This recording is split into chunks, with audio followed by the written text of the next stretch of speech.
For this next problem, we're going to create a function to solve an applied word problem, and then we'll evaluate the function we create at a given value. We've got a community skating rink that's in the shape of a rectangle with semicircles at the ends.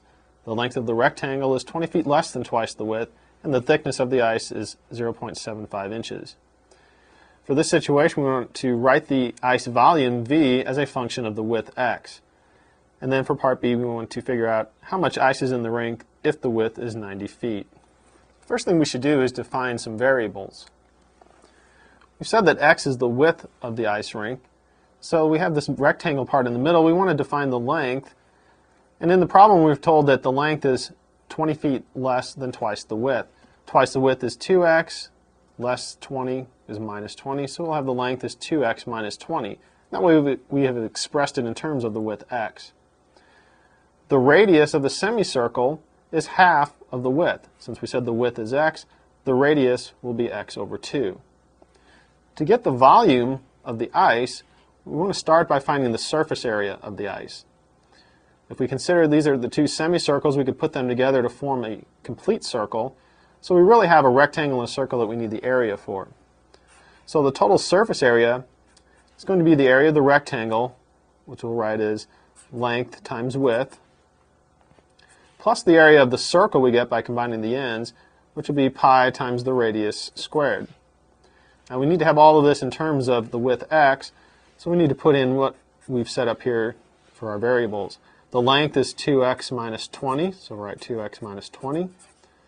The width we said was x, plus pi times, now the radius we said was x over 2, so we have x over 2 squared. We want to clean this up a little bit. So we'll have 2x squared minus 20x plus pi x squared over 4. And so we have this expression for the surface area in terms of x, but we want the volume. And we know that the thickness of the ice is 0.75 inches. Everything else we've done up here has been in feet, and here we have inches, so we need to make sure that we write this in terms of feet. And 0.75 inches turns out to be 1/16 of a foot. So we have all the same units here. To get the volume, we just need to multiply the area by the thickness. So the area times 1/16, we'll have 2x squared minus 20x plus pi x squared over 4, all of that times 1/16. Now that we've written an expression for our volume, we want to write it in function notation, since the problem asks us to write a function.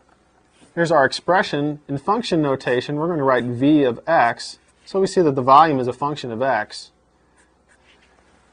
We multiply these two together, our volume will be x squared over 8 minus 5x over 4 plus pi x squared over 64. And so here we have the volume expressed as a function of x alone. In part B, we're asked to find the volume of the ice if the width is 90 feet. So we're actually given that x is equal to 90 feet. So we just need to evaluate v of 90. We let x equal 90 in our definition. We'll have 90 squared over 8 minus 5 times 90 over 4 plus pi times 90 squared over 64. And if we evaluate that, we get that the volume is roughly 1,297.61 cubic feet.